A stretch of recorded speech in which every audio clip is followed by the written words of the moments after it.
Guys, jangan lupa like, subscribe, dan iya. Assalamualaikum warahmatullahi wabarakatuh. Kembali lagi di channel YouTube saya, Nisaul Fadila. Di video kali ini saya akan menjelaskan kepada teman-teman semua tentang hubungan intertekstual dan latar belakang sosial budaya dalam puisi.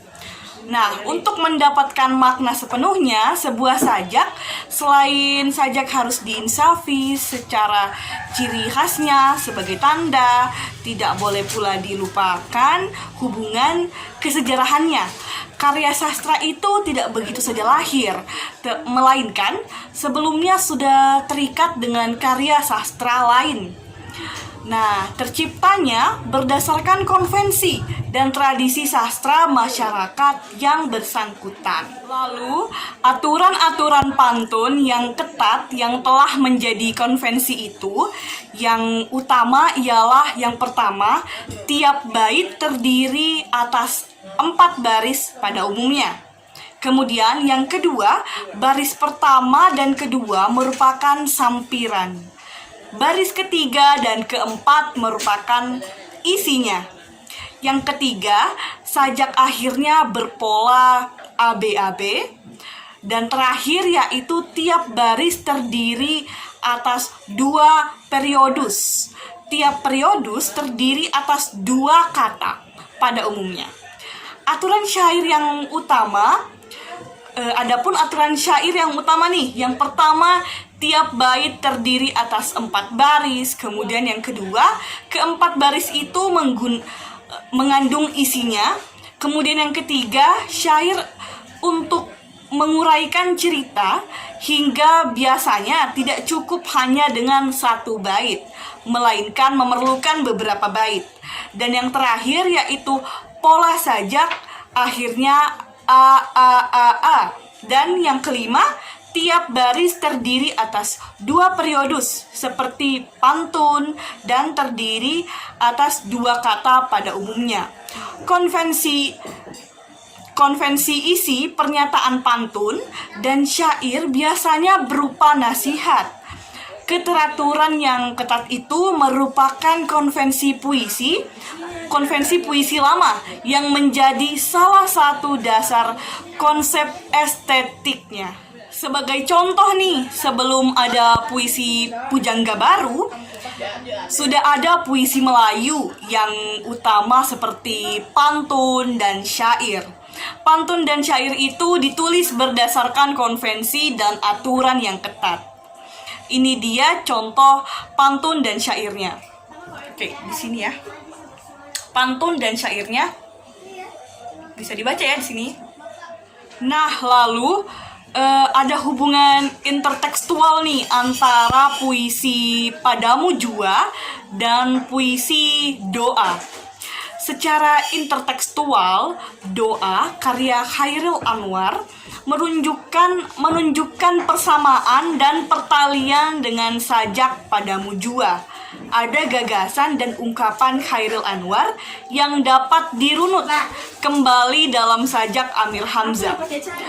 Begitu juga idenya, meskipun dalam pengolahannya ada perbedaan yang menyebabkan tiap-tiap sajak itu menunjukkan kepribadiannya masing-masing dan menanggapi masalah yang dihadapi.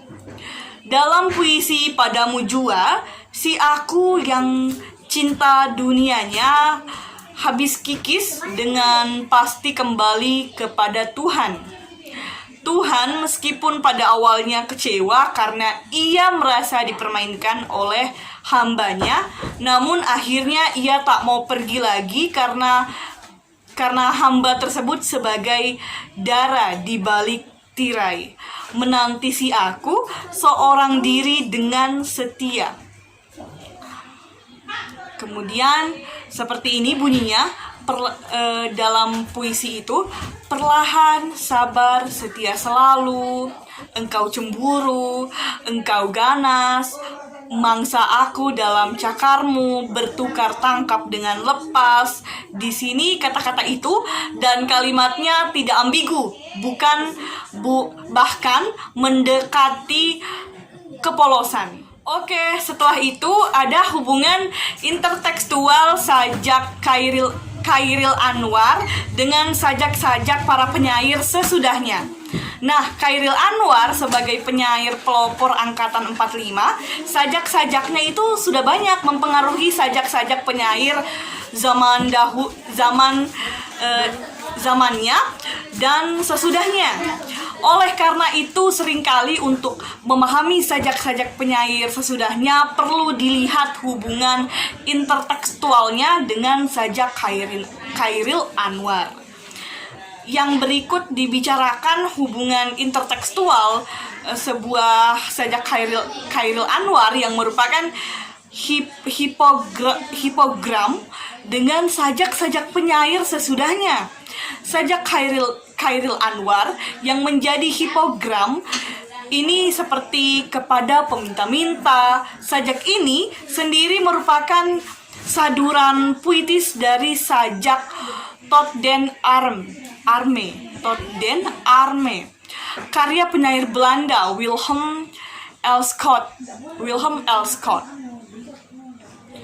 Oke teman-teman, pembahasan terakhir yaitu latar belakang sosial budaya dalam puisi.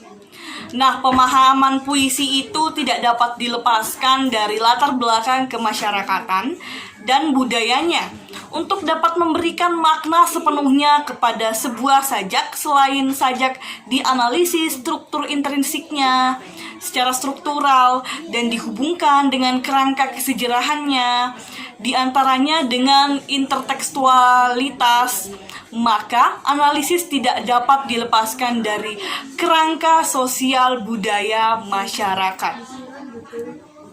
Nah, contohnya dalam puisi berikut ini.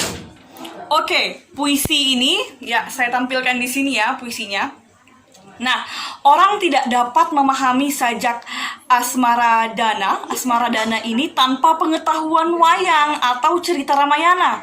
Cerita itu merupakan episode akhir dari cerita Rama.